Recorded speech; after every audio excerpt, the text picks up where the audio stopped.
Maayong adlaw mga kapatid, liway abas ni para sa News 5 Bisaya. Human ang desisyong i-archive ang impeachment batok ang Vice President Sara Duterte. Dunay reaksyon ang mga miyembro sa House of Representatives bahin niini.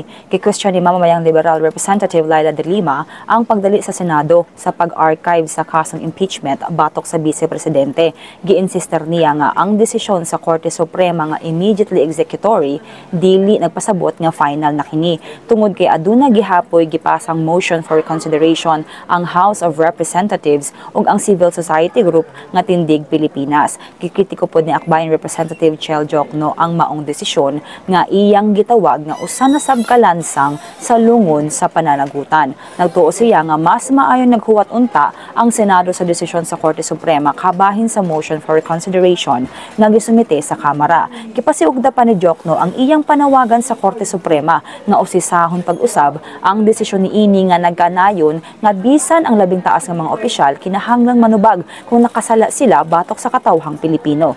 Gisuportahan usab ni Akbayan Representative Percy Sendanya ang mga pamahayag ni Jokno ug mipadayag sa iyang kaulaw sa pagdali sa Senado sa paghimo og desisyon kabahin sa maong issue. Gitawag niya kini nga usa ka pagbudhi sa konstitusyon ug sa kabubuton sa katawhan.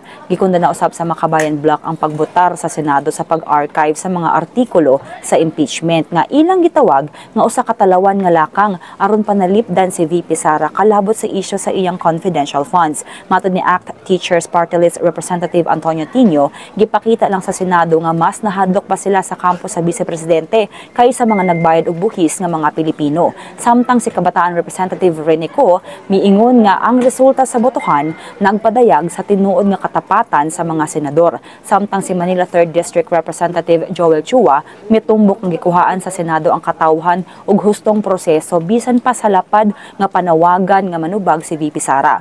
Apan gimando ni Chua nga padayon ang ilang pakigbisog alang sa hustisya ug pananagutan. Matud niya, dili sila motugot nga mapugnan ang ilang paningkamot nga itaguyod ang hustisya ug pananagutan. Kini sa lamang ang atong update. Magpadayon lang sa pagbantay sa social media pages sa News 5 para sa uban pang mga balita ug update. Amping tang tanan.